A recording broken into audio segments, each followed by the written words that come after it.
Halo, selamat sore semuanya. Mari kita mulai tutorial bab 10 dan 11 ya. Kita mulai dulu dari nomor satu. Oke, nomor satu yang mau kita lihat, satu A dan satu B. Jadi ini masih terkait irisan kerucut dulu ya. Ini masih di bab 10. Kita mau ngomongin tentang parabola dulu. Oke, parabola. Kita mau lihat persamaan baku parabola yang horizontal dengan puncaknya di A, B dan terbuka ke kanan. Jadi bentuknya pengennya kayak gini gitu ya.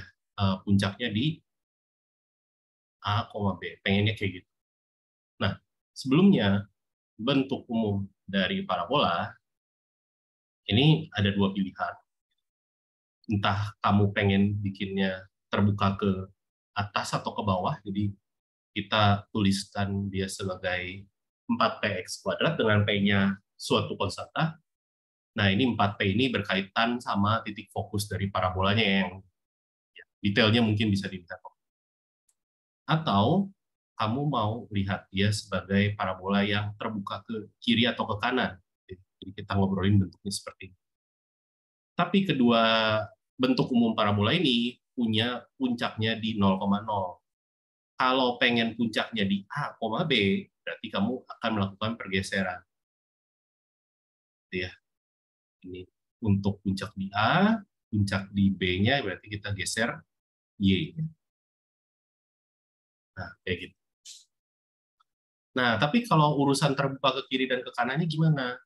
Nah, berarti yang kita mau lihat yang bagian ini, untuk urusan terbuka ke kanan,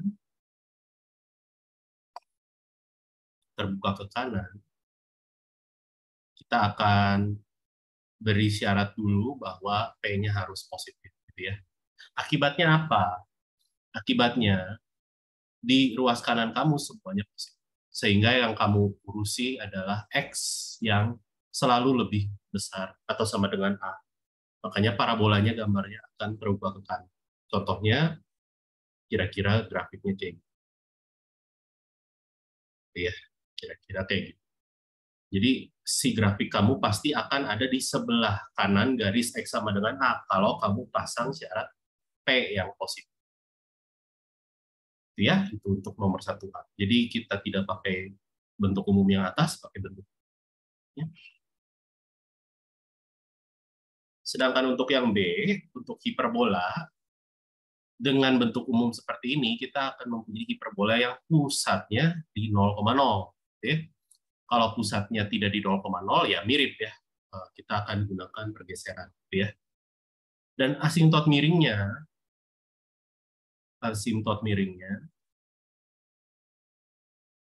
ini akan kita tuliskan sebagai Y sama dengan plus minus B per A dikali X.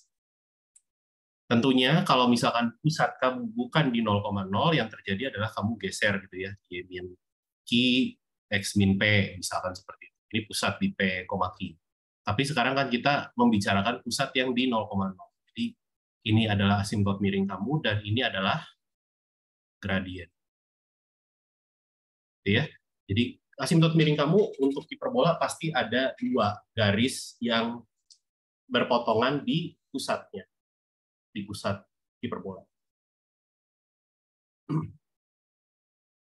Ya, karena saya tahu pasti sedikit sekali pertanyaannya atau bahkan tidak ada, jadi silahkan kalau mau nanya langsung aja potong omongan saya. Saya nggak akan kasih waktu khusus untuk bertanya. Oke, kita lanjut nomor satu. Masih ada nomor satu yang mau kita lihat, yaitu 1G dan 1I. Tapi ini berdua soalnya cukup gampang. Ya. Untuk 1G sendiri, ini terkait dengan hasil kali silang. Hasil kali hasil kali silang itu menghasilkan vektor. Tapi vektornya yang kayak gimana? Vektornya itu akan tegak lurus dengan dua buah vektor yang kamu eh, lakukan hasil kali silang. Jadi untuk yang G, jawabannya adalah tegak lurus.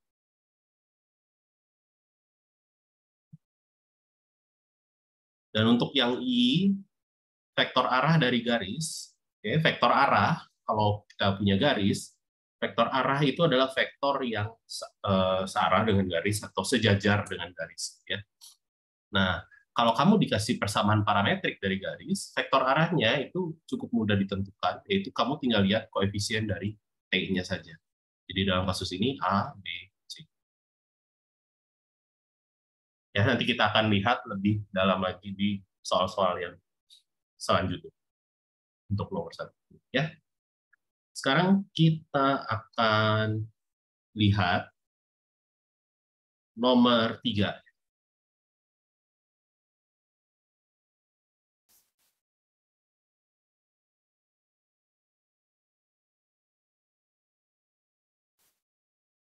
Nah, nomor 3 ini yang kita mau lihat adalah 3F. Jadi di sini diberikan persamaan parameter, kamu tentukan persamaan kartesiusnya, lalu gambarkan sketsa kurva. Nah, di sini triknya adalah kalau kamu dikasih persamaan parameter, kamu pengen menentukan persamaan kartesiusnya, kamu eliminasi parameternya. Dengan cara mungkin kamu substitusi, bisa. Atau kalau nggak bisa substitusi, coba manfaatkan identitas-identitas yang sudah kamu punya. Misalkan identitas trigonometri. Bisa. Nah, khususnya nomor 3F, dengan trigonometri, kita coba manfaatkan identitas trigonometri. Ya. Di sini apa identitas yang menghubungkan sekan dengan tangen? Ada hubungannya dengan kuadrat T tambah 1 sama dengan sekan kuadrat T. Ya.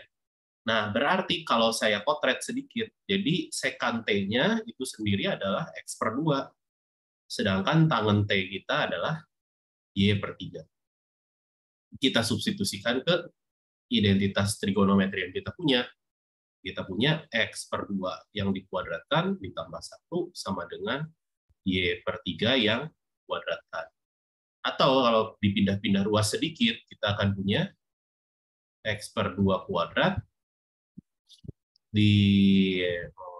dikurangi, balik gini aja ya, Y/3 kuadrat dikurangi X/2 kuadrat sama dengan 1.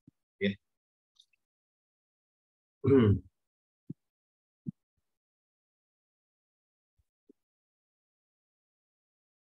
Minus ya. Ya. Nah, ini bentuknya apa? Ini bentuk hiperbola. Ya.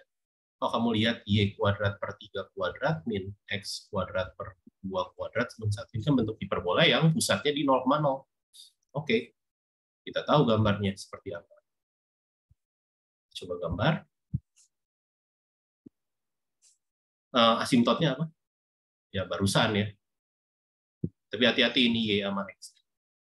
Berarti ini X sama dengan plus minus 2 per 3 Y. Ya. Jadi ini kita akan punya ya kira-kira aja. Saya sketsa saja. Ya asimptotnya kira-kira seperti ini, asimptot miringnya. Lalu titik potongnya seperti apa? Titik potong dengan sumbu X. Kita buat 0Y-nya. Apakah mungkin? Kita akan punya X kuadrat sama dengan minus 4. Mungkin. Nggak ada bilangan real yang berarti yang kita punya hanya titik potong terhadap sumbu Y. Itu kita buat X-nya di 0 kan, dan kita akan punya Y-nya adalah plus minus 3. Berarti gambarnya adalah ya kira-kira seperti itu. Ya. Nah, sekarang kita coba cocokkan atau verifikasi gitu ya. Kita cocokkan dengan persamaan parameter yang kita punya. Lihat, di sini ada T-nya dari min pi per 2 sampai pi per 2. Ya. T-nya dari min pi per 2 sampai pi per 2. Kalau T-nya dari min pi per 2 sampai pi per 2, artinya gimana nih? Si nilai X-nya pasti selalu positif nggak sih? Kan sekannya itu 1 per cos. Sekannya 1 per cos. Kalau dari nilai tangennya sendiri sih harusnya ini ada yang kebalik nggak nih saya? Saya kebalik pasangnya ya. Pantas saja ada yang aneh. Saya kebalik pasangnya. Diem aja. Saya kayak ngomong sama tembok. Ini X/2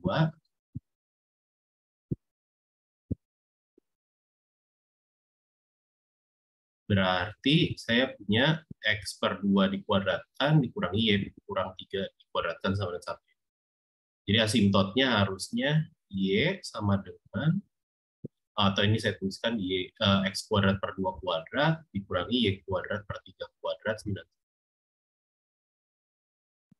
Y plus minus 3 per 2X ya. Jadi gambarnya bukan seperti ini, tapi titik potongnya ada di min 2, Man.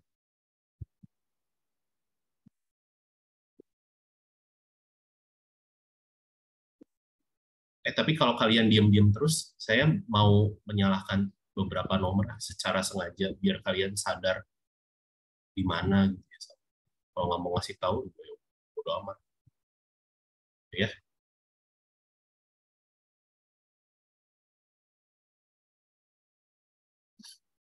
Nah, tapi yang tadi saya ngomongin, X-nya di sini selalu positif karena sekante selalu positif ya. Jadi yang kita ambil hanya bagian hiperbola yang bagian kanan saja. Karena nggak mungkin. Sekan di sini dalam batasan T yang kita punya, sekannya tidak mungkin bernilai negatif. Nah, ada satu hal lagi yang harus ditambahkan kalau kamu menggambar sketsa kurva berparameter, kamu harus menambahkan arah gerak. Arah gerak bisa ditentukan dari mana?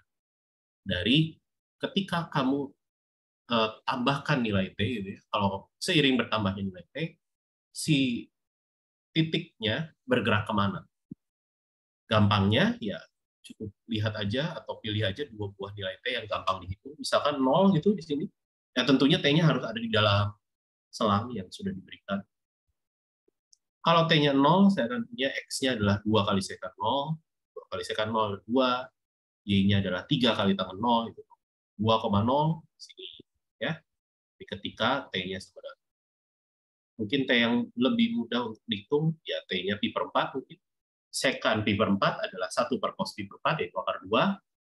Jadi X-nya adalah 2 akar 2, sedangkan tangan pi per 4 adalah 1. Y-nya adalah 3. Kira-kira di atas ini, itulah ya. Jadi T-nya pi per 4. Ketika bertambahnya T, ya berarti si arah geraknya ke atas. Jadi arah geraknya kita beri tanda panah, seperti ini. Oke. Itu cara menggambar sketsa dari kurva berparameter.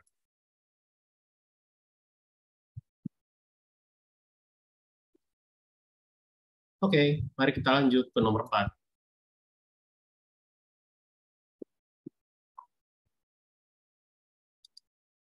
Untuk nomor 4, kita ngobrolin tentang turunan dari kurva berparameter. Ya. Jadi kita mau lihat contohnya di 4B. Di sini pertanyaannya adalah kita ingin menentukan persamaan garis singgung kurva dari T yang diberikan. Maka dari itu, dari persamaan garis singgung, kita butuh yang namanya gradien garis singgung. Ya.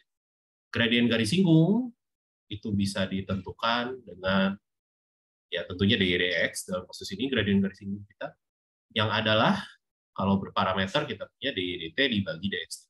Ya. Yaitu turunan y terhadap t adalah minus 2 sinus t, turunan x terhadap t itu adalah 4 cosinus t.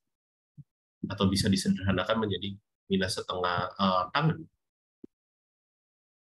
T. Tapi kita ingin melihat saat T-nya pi per 4. Yang kita punya apa saja? X-nya itu adalah 4 dikali sinus pi per 4, itu 2 akar 2. Y-nya 2 dikali cosinus pi per 4, itu akar 2. Dan dy dx-nya, yaitu gradien garis kita, itu adalah minus setengah tangan pi per 4, itu minus setengah.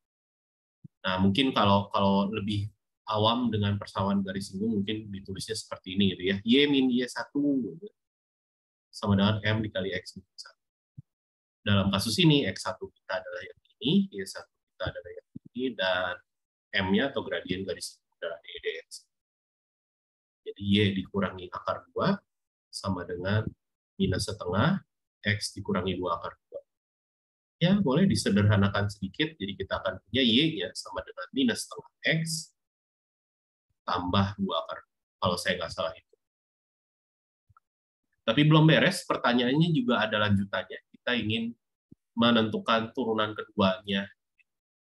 Turunan keduanya, ya simpelnya dia adalah turunan dari turunan pertama. Kalau ini saya kenalkan dia sebagai Y aksen dalam fungsi T, maka dari itu saya akan punya DY aksen per DT dibagi DXT. Jadi kita cukup turunkan ini sekali lagi terhadap T, maka saya akan punya minus setengah sekan kuadrat T, turunan dari tangan ya, kuadrat, dibagi 4 cos T.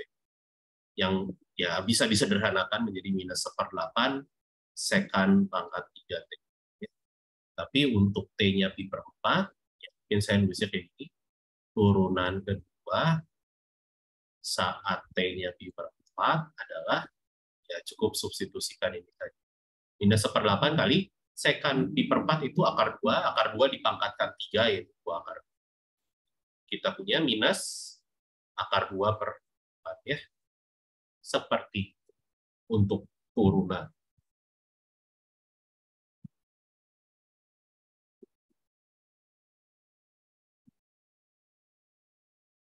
Dan selanjutnya kita akan lihat nomor 5, masih berkaitan dengan garis singgung, cuma sekarang kita mau menentukan semua titik pada kurva, ya persamaannya sudah diberikan, batas T-nya juga sudah ada, yang memiliki garis singgung yang sejajar dengan sumbu Y.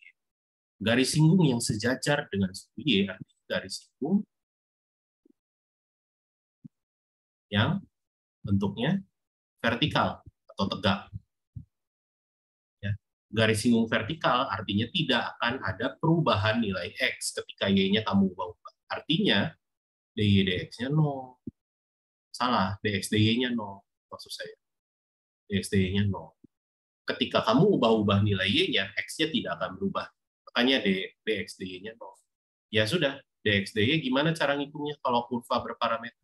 Ya dx dt dibagi dy dt. Ya. Yang adalah 4 cos T dibagi minus 3 sin.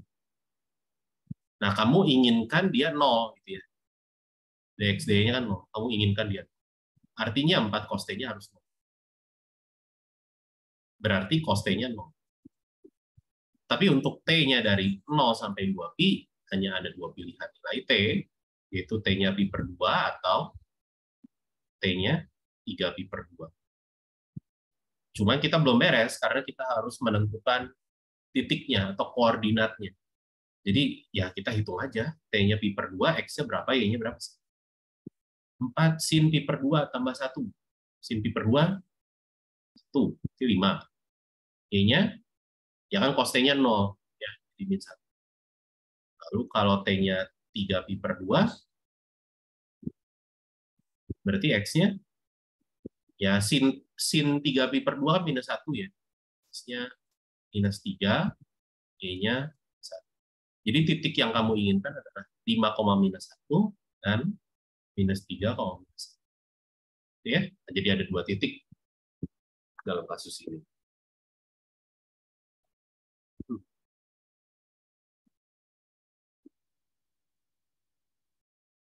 Oke, sekarang kita lihat tentang integral dari, ya masih berhubungan dengan persamaan berparameter ya. Nah, sekarang kita mau lihat 6A sebagai contoh saja. Dalam kasus ini, kita cukup substitusikan saja apa yang sudah diberikan. Ya. Tapi harus berhati-hati bahwa batas integral ini adalah batas untuk X. Berarti kita harus ubah ke dalam batas dalam T. Nah, kita mau ubah semuanya dalam variabel T. X-nya T plus 1 ya. Kalau X-nya 0, T-nya min 1. Kalau X-nya 1, 0. Ya, jadi berubah batasnya dari min 1 sampai 0. X kuadrat. Berarti T plus 1 yang dikuadratkan dikurangi 4 kali Y. Ini Y-nya adalah T pangkat 3 plus 4. dx. dx, ya kamu lihat ini kamu turunkan. Jadi dt. Harusnya ini gampang lah ya. Saya nggak akan lanjut. Integralnya sangat gampang. Tinggal integral polinom, diselesaikan saja, dirapikan. Nah, biasanya yang mau kita lihat sebenarnya lebih kayak ke nomor 7 ya, luas daerah. Nah, yang mau kita lihat nomor 7A, namun ada sedikit ralat, ini garisnya adalah garis Y sama dengan 3. Maksudnya. Kalau X sama dengan 3, nanti jadi nggak tertutup. Daerah. Pusing juga kita ngambil daerah.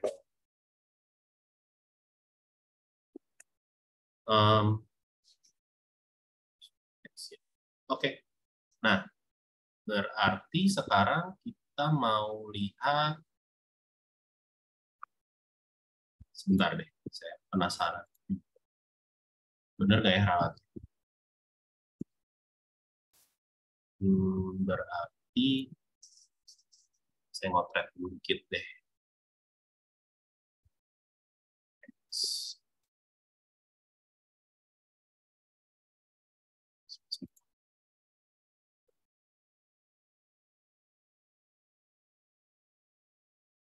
Oh, enggak deh. Bener.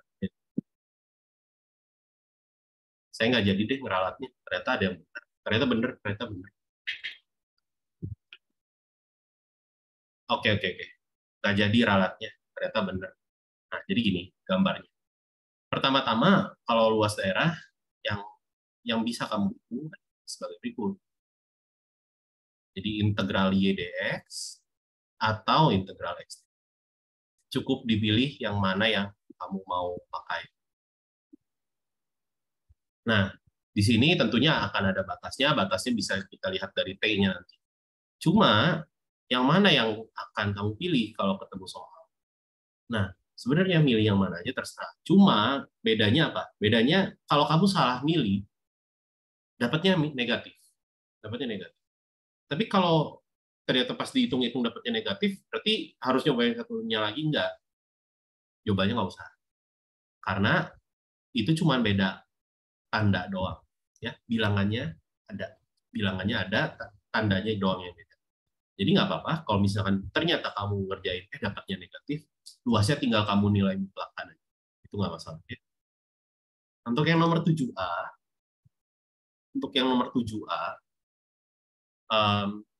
tentunya kalau luas daerah, alangkah lebih enaknya kalau kamu bisa gambar, silakan digambar dulu daerah. Kalau misalkan nggak bisa digambar, ya nggak apa-apa. Kita coba telusuri dengan menggunakan ini dan mencari batasnya secara aljabar, jika memungkinkan. Dalam kasus ini memungkinkan untuk digambar, ini sangat gampang digambar. Kita bisa cari dulu persamaan Cartesius. Ini kita bisa substitusikan nilai T. T-nya ini kalau di X, kita lihat X min 1/2. Tinggal pindah luas. Kita substitusikan ke Y, kita akan punya X min 1/2 yang dikuadrat. Dan parabolanya akan berbentuk sebagai berikut. XY. Jadi ini setengah, jadi puncaknya di setengah kolom. Ya, kira-kira aja ya. Itu ya parabolanya. Nah, dibatasi dengan garis X sama dengan 3, gitu ya. Dan sumbu X. Berarti daerah yang mau kita hitung luasnya yang ini nih, gitu ya. Nah, pertama-tama kita harus cari tahu dulu nilai T-nya, ya. Nah, sekarang kalau kita bisa lihat dari sini. Oh, sorry, kenapa dia hapus? X-nya 2T plus 1, ya. Kita bisa lihat, ini sebenarnya integralnya adalah integral Y dx, ya, atau X min 1/2 kuadrat dx, X-nya dari setengah sampai 3, gitu ya. Sebenarnya luas daerahnya mau dihitungnya seperti itu. Tapi sekarang kita mau ubah dalam T saja, gitu ya, biar nggak ribet. Nah, ini sebenarnya, ini kan, atau integral Y dx. Nah, ini bisa kita lihat sebagai mau kita ubah dalam T, ya. Jadi integral Y dx adalah integral dari T kuadrat. Ini kalau X-nya 2T/1 berarti dx-nya adalah 2dt. Ya. Jadi 2T kuadrat dt. Hanya batas untuk T-nya kita harus hati-hati. Kalau X-nya setengah, T-nya berapa? Kalau X-nya setengah, T-nya berapa? Kita bisa potret pakai ini. Ya. Setengah kurang 1/2. Berapa itu? Minus setengah bagi 2. Minus seperempat, ya. Sekarang kalau T-nya 3. Kalau X-nya 3. Ya berarti 3 kurang 1/2. Udah, kamu tinggal ngitung integral dari minus seperempat sampai 1 untuk 2T kuadrat. lanjutan sendiri. Ya.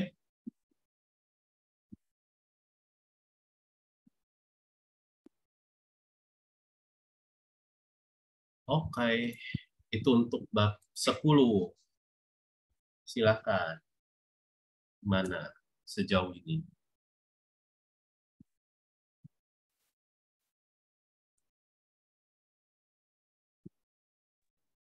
Kak, Ya, boleh. tadi dapat setengah itu dari mana ya? Setengah dari mana gambar parabola ini? Parabola ini adalah parabola yang berpusat di setengah, berpusat. Parabola yang punya titik puncak di setengah koma nol. Oke, makasih Kak. Sip.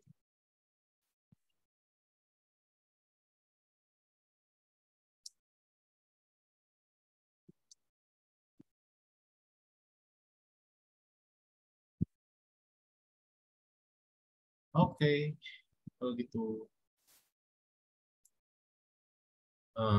kita lanjut ke bab 11 ya.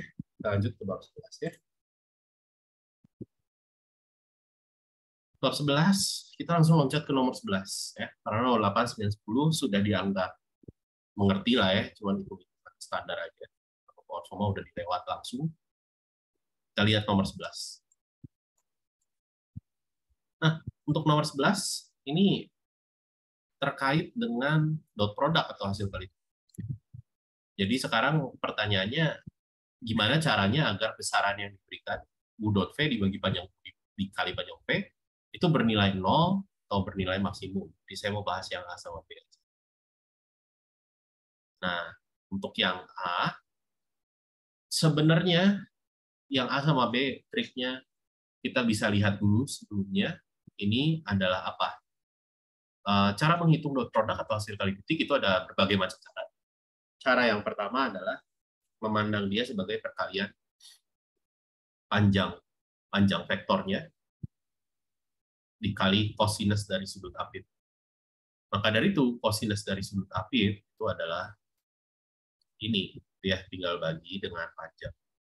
Dan ternyata itu ini ya persis ya. Jadi sebenarnya kita ngobrolin kosinus dari sudut apit ini sebenarnya. Jadi sebenarnya yang 11A, kalau yang A ini bernilai 0 ya ketika U dot V-nya 0. Ya, kan tegak lurus. Ya gampang, kalau misalkan misal saya mau tulis V-nya adalah V1, V2, V3 gitu ya.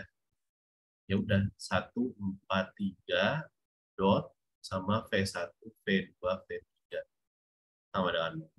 Jadi kamu akan punya V1 tambah 4 V2 tambah 3 V3 sama dengan 0. Ya udah, kamu punya satu persamaan ini. Tapi kan di sini yang disuruh adalah menentukan suatu vektor nol. Jadi kamu bisa memilih satu contoh saja. Ya udah, saya akan pilih deh. V1-nya saya maunya 1, V2-nya saya maunya 2. Berarti V3-nya harus gimana? Pindah ruas. Ya. 1 ditambah 4 kali 2 ditambah 3 V3 harus 0. Berarti V3-nya harus berapa? Min 1, min 8 dibagi 3. Oh, min 3. Ya. Makanya bisa kamu pilih T-nya apa? 1, 2, min 3. Selesai. Ya sebenarnya banyak contoh V yang lain juga banyak. Kalau kamu milihnya V-nya 200, V1-nya 200, V2-nya minus 457, ya bisa-bisa aja. Banyak, jadi jawabannya banyak. Tapi yang disuruh cuman suatu vektor yang tak nol. Ya udah, asalkan kamu punya vektornya yang tak nol, ya apa-apa. Bisa langsung pakai. Nah, untuk yang B, dia bernilai maksimum. Oke, ini gampang banget. Cosinus theta bernilai maksimum itu ketika dia 1. Ya. Nah, tapi maksimumnya dicapai ketika cosinus tetanya sama dengan 1. Artinya tetanya sama dengan 0. Kenapa 0? Karena sudut apit itu dibatasi ya. Nggak yang berputar-putar yang kita nggak ngobrolin yang sampai putarannya banyak. Kita cuma ngobrolin cuma dari 0 sampai pi saja batas. Makanya kita akan punya tetanya 0. Tetanya 0 artinya vektor U sama vektor V berhimpit. Ya.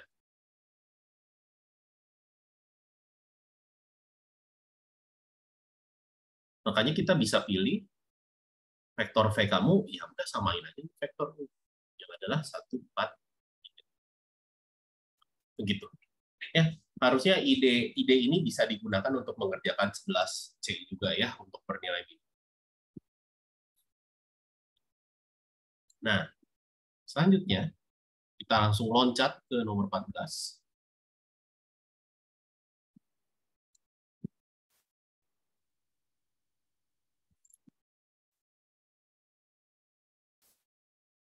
Nomor 14 adalah kita ingin menentukan semua, jadi kata-katanya, semua vektor yang tegak lurus dengan vektor-vektor yang ini idenya persis kayak nomor 1 yang tadi saya sebut.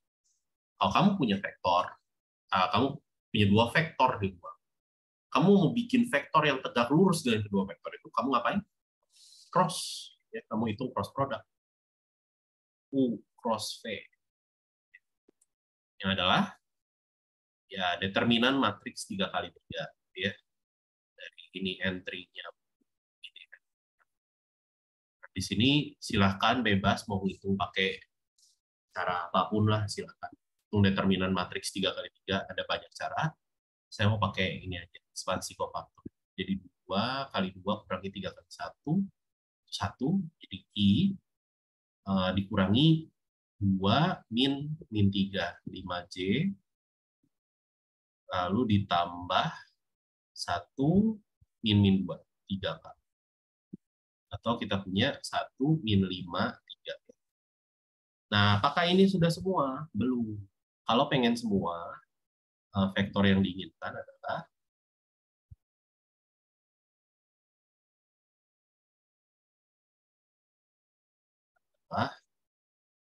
kelipatan dari cross product kamu. Kelipatannya boleh nggak negatif? Ya boleh-boleh aja. Masalah. Di sini kita beri catatan K-nya adalah konstanta bilangan real, ya.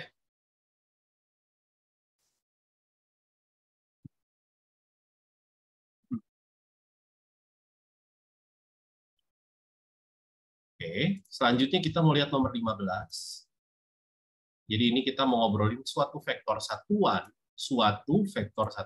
Kalau kata-katanya ada kata suatu, kita bisa ambil contoh saja, walaupun ini jawabannya banyak.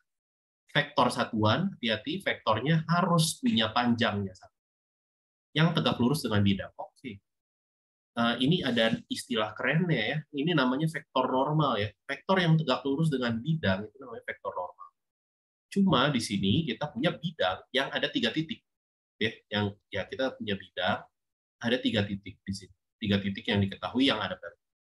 Gimana cara bikin vektornya yang tegak lurus sama bidang? Caranya gampang. Kamu dari 3 titik kamu bikin 2 vektor, oke, dengan pangkal yang sama, kamu tinggal ambil cross produknya atau hasil kali silang. Dan ini adalah vektor normal. Ya, idenya seperti itu. Jadi kita bisa beri nama vektor U dan vektor V. Misalkan pangkalnya adalah 401. Jadi kita akan kurangi akhir kurang awal, 1 kurang 4 min 3, 3 kurang 0, 5 kurang 1, dan satunya lagi pangkalnya masih sama, ini titik akhirnya. Jadi 3 kurang 4 min 1 kurang 0, 2 kurang 1. Vektor normal kamu tinggal kamu hitung cross produknya saja.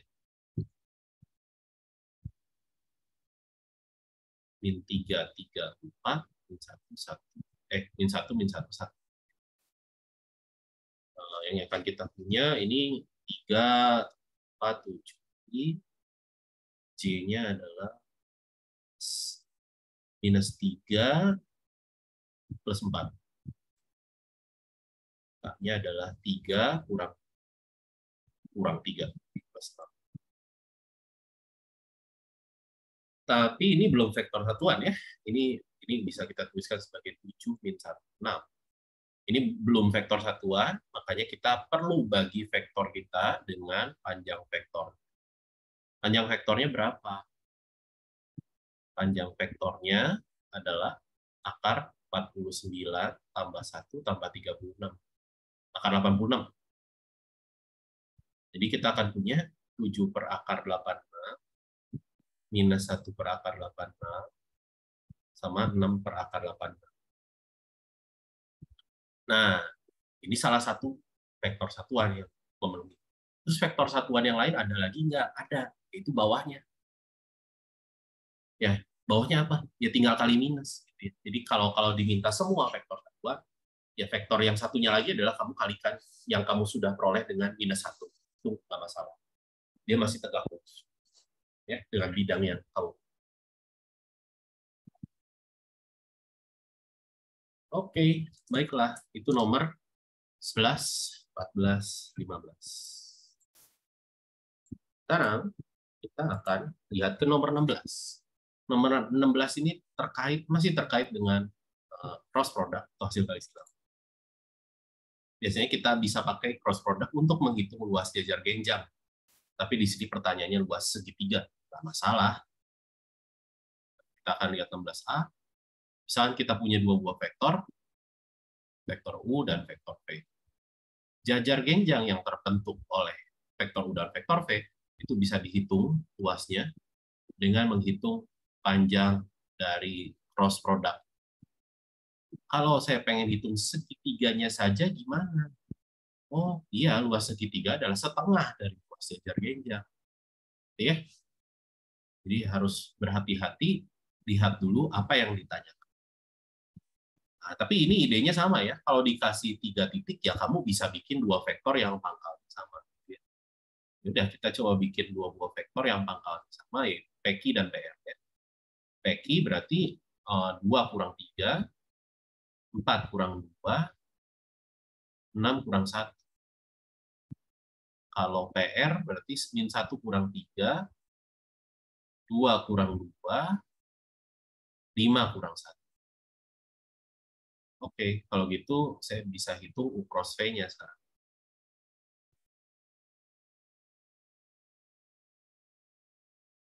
I, J, H, min 1, 2, 5, min 4, yang adalah 8I,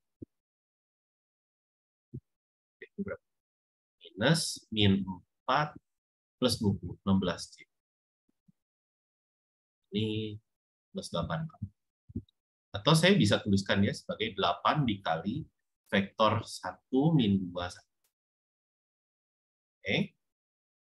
Nah, maaf, ini bukan panjang vektor U dan U cross V, ini masih U cross V. Nah, sekarang baru hitung panjang vektor. Gampang, karena panjang vektornya ya tinggal hitung panjang vektor ini dikali mutlak 8, gitu ya. Di 8 dikali akar 1 tambah 4 tambah 1. Oh, 8 akar. Maka dari itu luas segitiganya adalah 8 akar 6 bagi 2, yaitu 4 akar. Selesai. Gitu ya.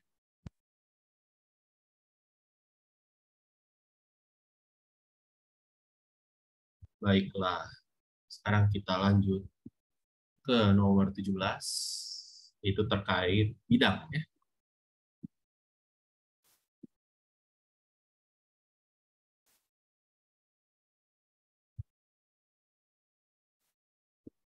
Nah, ini kita ingin menentukan persamaan bidang yang memenuhi informasi yang telah diberikan.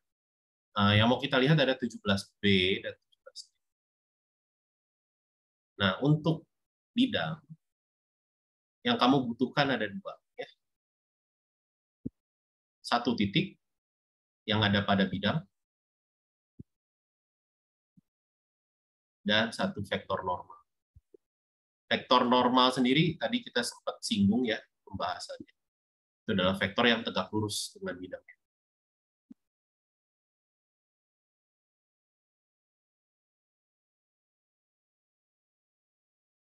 Nah, misalkan saya beri nama N, vektor N-nya itu A, B, C. Nah, titiknya mungkin saya beri nama X1, Y1, Z1. Misalkan kita punya titik lain pada bidang, namanya X, Y, Z.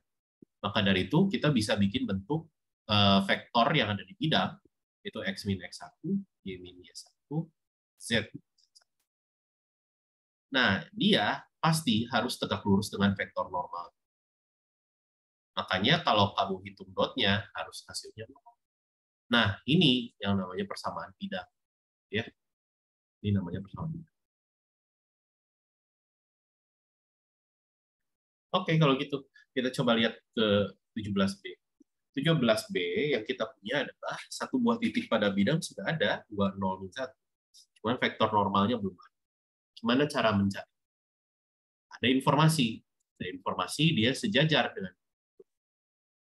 Nah, berarti kalau dua bidang disebut sejajar, artinya dia akan tegak lurus dengan vektor yang sama. Jadi vektor normalnya pasti sama.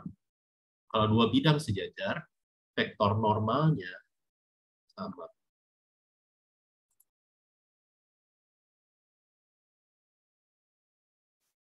Bentar. Oke, sorry, foto. Ya, oke, lanjut. Jadi dua bidang disebut sejajar ketika vektor normalnya sama. Untuk melihat vektor normalnya dari mana? Kalau kamu punya bidang ini. Kalau kamu punya persamaan bidang, vektor normalnya dilihat dari mana? Dilihatnya dari koefisien-koefisien X, Y, dan Z. Ya. Jadi di sini vektor normal yang kamu akan punya adalah 1, min 1, 2. Ya. Lihat dari koefisien X, Y, dan Z. Dan ini akan sama dengan vektor normal dari bidang yang kamu pengen cari tahu persamaan. Ya udah, tinggal masukkan ke persamaan bidang. X min 2, Y min 0, usah saya tulis, Z min 1, Z per 1. Didotkan sama vektor normal 1 min 1, 2. Yang adalah X min 2 kurangi Y tambah 2Z tambah 2 sama 0. Artinya X min Y plus 2Z-nya harus, ini persamaan bidang yang diinginkan. Lalu untuk yang D, dia melalui titik itu, oke, satu titiknya sudah ada, vektor normalnya belum ada. Tapi ada informasi dia tegak lurus dengan garis. Oke. Nah, ini sedikit menyinggung tentang persamaan garis. Di persamaan garis, nanti kita akan butuh yang namanya vektor arah. Vektor arah garis. Vektor arah sendiri itu adalah vektor yang searah atau sejajar dengan. Tadi kita sudah sempat mencari tahu vektor arah kalau dikasih persamaan garis, persamaan parameter garis, vektor arah itu bisa dilihat komponen-komponennya dari koefisien-koefisien T di setiap persamaan. Cuman apa hubungannya sama bidang? Nah, bayangin kamu punya bidang, telapak tangan saya bidang, terus ini pennya ini garisnya, dia tegak lurus kayak gini. Si garis ini punya vektor arah. Vektor arahnya ya entah mau ke atas mau ke bawah, udah amat, yang penting ada di garis ini. Tapi mau ke atas mau ke bawah, si vektor arah itu pasti akan tegak lurus juga sama telapak tangan saya, sama si bidang. Maka dari itu, vektor arah dari garis itu bisa bertindak sebagai vektor normal dari bidang. Ya, jadi vektor normalnya bisa kita tentukan sebagai vektor dari vektor arah garis yang diberikan, yaitu min 1, 2, 2. Makanya kita tinggal masukin aja gitu ya ke persamaan bidang, yaitu X min 1, Y min 2, Z min 1, dot min 1, 2, 2 sama dengan 0. Dah, sisanya lanjutin sendiri ya. Dan tentunya kamu harus cobain soal-soal yang lainnya yang tidak dibahas, entah itu di PR-in atau enggak, kamu harus tetap cobain.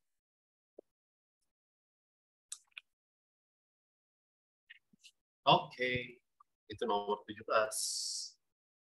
Sekarang kita akan lihat ke nomor 18.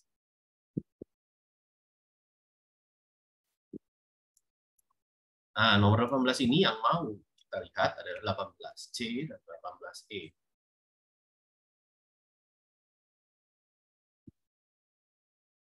Untuk 18 ini kan kita ngomongin persamaan garis ya.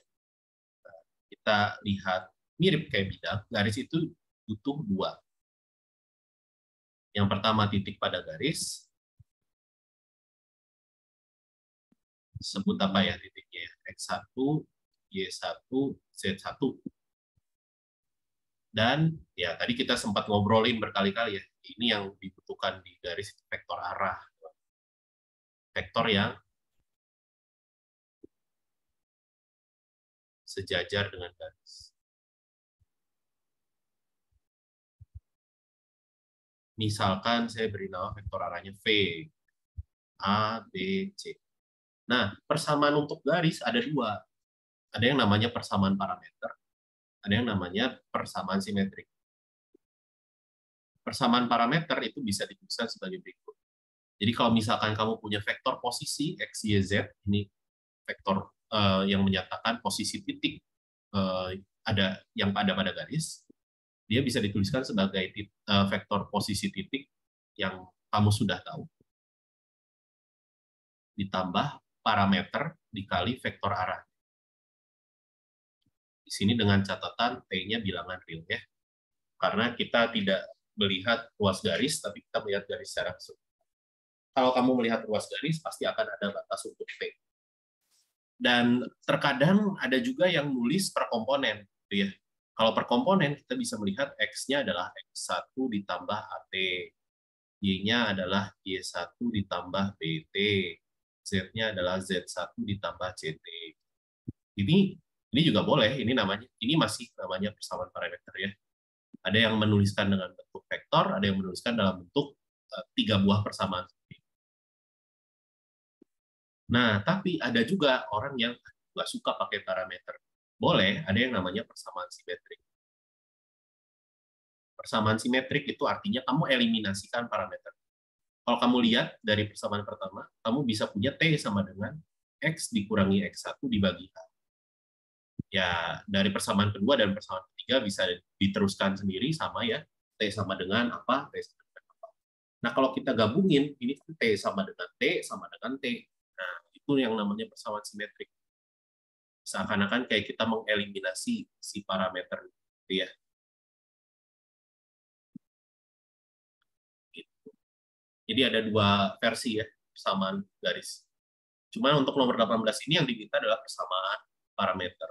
Entah kamu mau nulis dalam bentuk vektor atau kamu mau nulis dalam bentuk 3 buah persamaan, itu bebas. Sekarang kita lihat 18C. 18C titik sudah diberikan, yang belum ada vektor arah.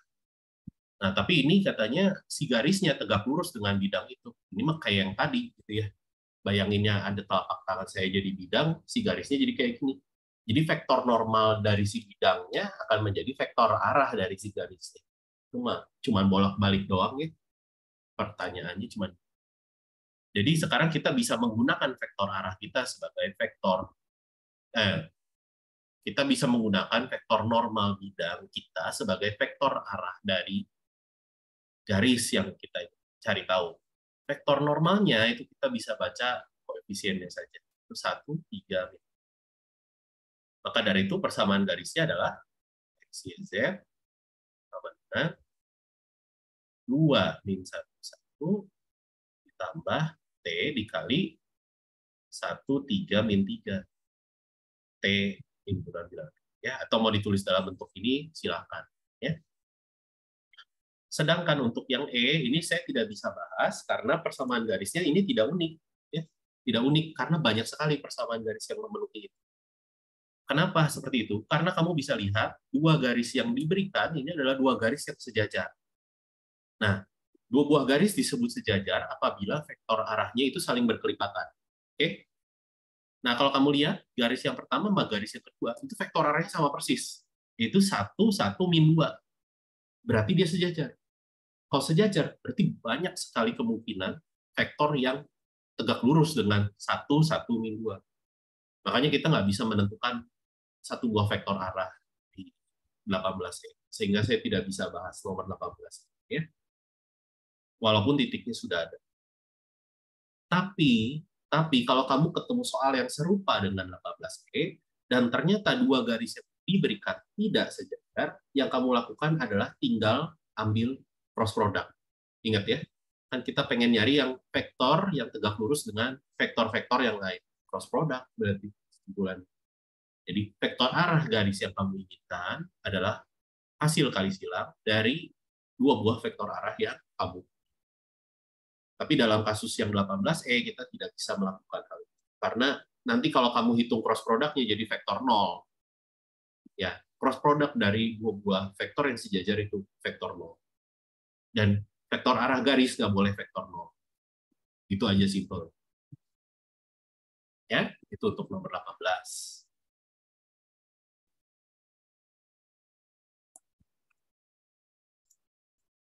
Nah, sedikit menyambung dengan nomor 18, kita masih ngomongin garis, kita akan ngomongin nomor 19. Untuk nomor 19, ya tadi saya sempat ngomong ya, dua buah garis sejajar apabila vektor arahnya saling berkelipatan. Kalau kita bisa lihat nomor 19A, vektor arah yang pertama, saya beri nama V1, gitu, itu 2, 4, min 4. Sedangkan vektor arah garis yang kedua, saya beri nama V2, itu adalah min 1, min 2, 2. Dan ternyata kalau kamu bisa lihat, V1 itu adalah minus 2-nya kali V2. Artinya dua garisnya sejajar. Nah, kalau tidak sejajar, sayangnya garisnya belum tentu berpotongan. Bisa aja, ini kan kita ngomongin garis di 3 dimensi ya, di ruang. Bisa aja garisnya melayang gitu. Ini walaupun tidak sejajar. Kalau sejajar kan vektor arahnya sama. Cuman kalau misalnya kayak gini, tapi dia melayang. Ini nggak bakal ada potongan. Nah, untuk mengecek ada potongannya atau enggak, ya untuk mengerjakan nomor 19B dan E, kamu samakan X dengan X, Y dengan Y, Z dengan Z. Kamu bisa samakan, kamu coba cari parameter yang memenuhi apakah sama atau tidak untuk ketiga komponen. Kalau tidak sama, dia tidak berpotongan. Kalau sama, berarti ada potongan, ya, ada titik potong. Kira-kira kayak gitu gambaran umumnya untuk mengerjakan apabila dua buah garis yang diperoleh tidak sejajar. Dan kamu pengen mengecek dia berpotongan atau enggak.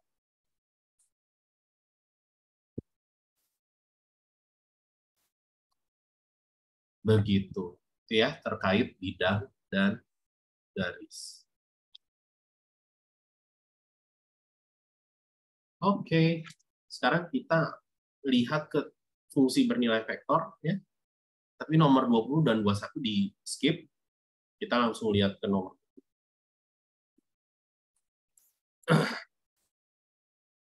Ya, ini terkait fungsi bernilai vektor. Nah, yang mau kita lihat ada 22E. Nah, sebenarnya ini kalau mau kamu cari tahu dulu ya fungsi H-nya, silakan, baru diturunkan boleh. Penurunan fungsi bernilai vektor kamu bisa lakukan dengan penurunan komponen demi komponen. Atau kamu mau pakai ini juga boleh, ya. Nah, ini ada rumus-rumusnya. Tapi rumus-rumusnya nggak usah kaget, nggak usah diapalin. Kalau kamu lihat ini rumusnya itu sama persis kayak aturan perkalian yang zaman dulu, ya. Jadi kalau misalkan kamu punya fungsi bernilai vektor, kamu kalikan dengan fungsi skalar, ya. Fungsi skalar itu yang nggak dicetak tebal ya. Kayak yang poin ketiga itu ya, PT dikali FT. Kalau kamu turunkan, itu kayak aturan perkalian, gitu ya. PT dikali F aksen T, ditambah P aksen T, ditambah FT. Dan itu juga berlaku juga untuk dot product dan cross product. Ya. Jadi kamu bisa mengerjakan soal-soal selain 22E dengan mudah. Ya. Dan untuk nomor 22E, itu juga kamu bisa melakukan aturan rantai. Aturan rantainya adalah, ya kalau kamu mau menurunkan fungsi F dari E pangkat T, ya, kamu mau turunkan semuanya, ya kamu turunkan dulu fungsi F-nya, dikalikan turunan dari E pangkat T. Itu E pangkat T itu sendiri, gitu ya, turunan fungsi eksponen. Nah, turunan fungsi F-nya apa? Ya, F aksen T, gitu ya. Ya, turunkan per komponen. 0, 2T, 1.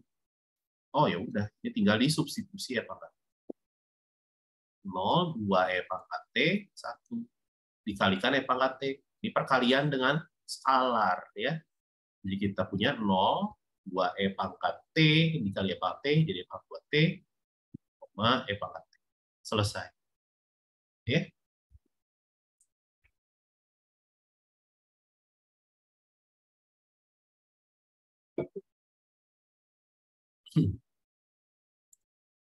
Oke. Sekarang kita lihat nomor 23.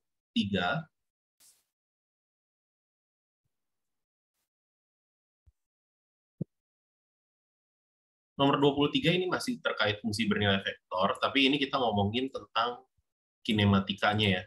Ada vektor posisi, terus gimana kamu nyari kecepatan, laju, dan kawan-kawan. Oke, tapi ini simple. Kamu juga sudah melihat ini berulang kali. Namanya kalau kamu punya vektor posisi, ya kamu disuruh nyari vektor kecepatan, yaitu turunan dari vektor posisi. Ya. Yang adalah, oh, ini saya mau ngerjain 23A. Ya, turunkan per komponen. 1, 2T, 2.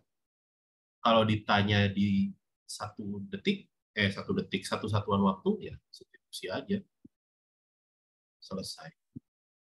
Kalau percepatan, ya turunan dari kecepatan. Yang adalah 1, 1, 0, 2, 0. Ya berarti kalau mau ngitung percepatan di 1 detik, ya sama aja, konstan. Kalau yang namanya laju, itu adalah panjang vektor kecepatannya. Ya, kalau laju di 1 detik, ya berarti panjang vektor kecepatan itu adalah akar dari 1 tambah 4 tambah akar 9. 3. Kalau arah gerak itu adalah vektor satuan dari vektor kecepatan. Jadi saya mau hitung vektor kecepatan di 1 dibagi dengan lajunya. Ya. Tinggal kita bagi 3. Salah. Kita bagi 3. 1/3, 2/3, 2/3. Selesai. Itu ya. Udah kejawab semua kan ya? Kecepatan, percepatan, laju, arah gerak. Udah lengkap. Sip.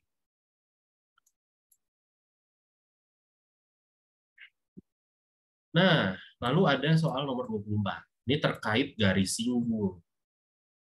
Nah, namanya garis ya. Jadi butuhnya sama kayak yang tadi. Butuhnya 1 titik dan 1 buah vektor arah. Cuma kalau kita ngomongin garis singgung, vektor arah kamu adalah vektor singgung. Vektor singgung diperoleh dari turunan kurvanya. Jadi kurvanya saya tulis dalam bentuk vektor dulu ya. Jadi kurvanya adalah 2T kuadrat min 1 minus 4T T pangkat 3.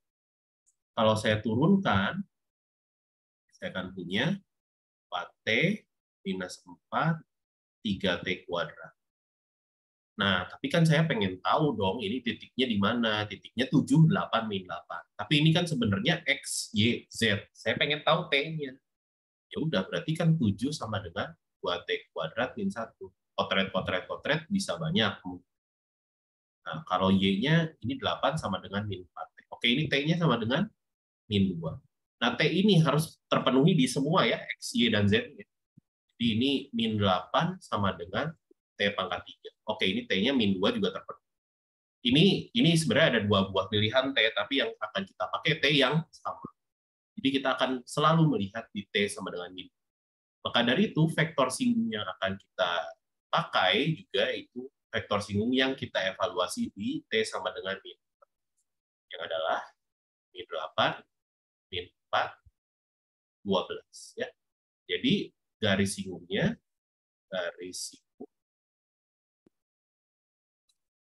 itu adalah LT, ya titiknya 7, 8, min 8, ditambah persamaan parameter kan, saya nulis dalam bentuk vektor aja ya, T dikali vektor min 8, min 4, 12 ya. Untuk T-nya bilangan real. Selesai. Oke. Oh. Ya. Dan akhirnya kita lihat nomor 26.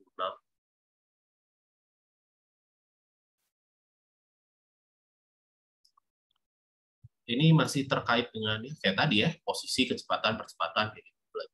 Cuma sekarang kita lihat di sini yang kita tahu percepatan.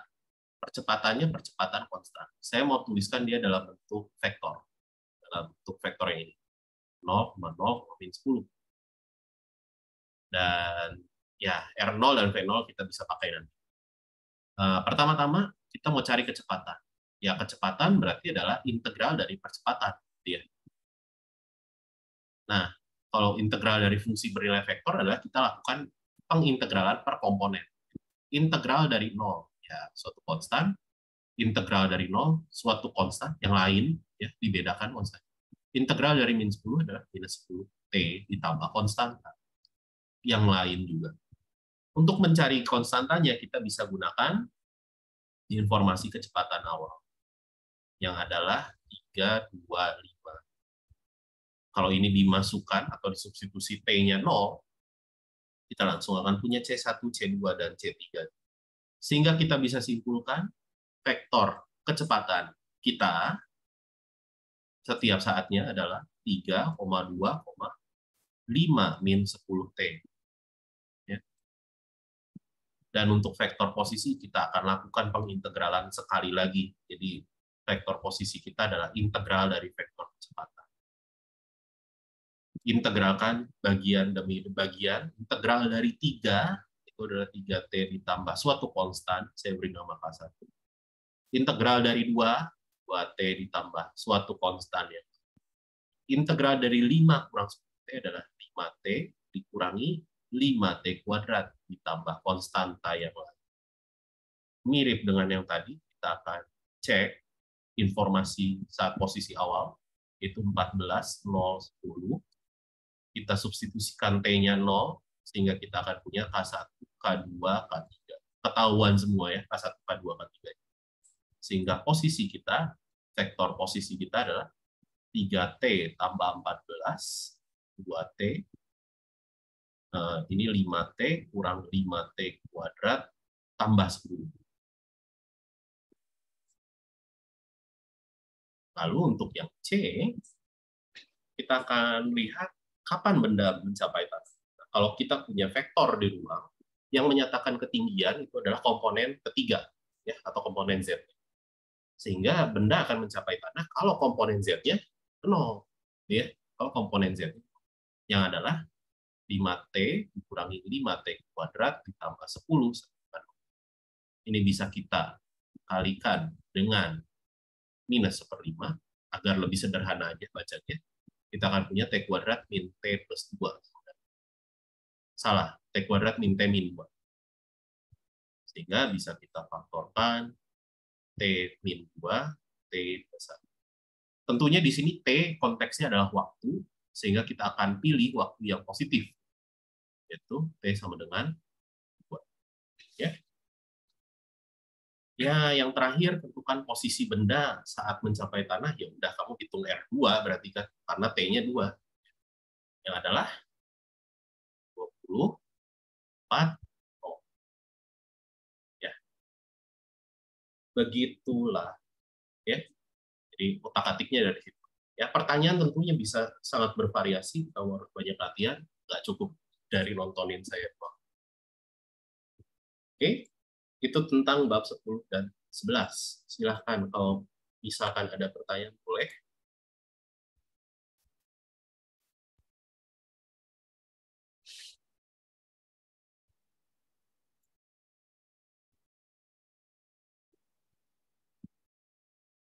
Nggak ada?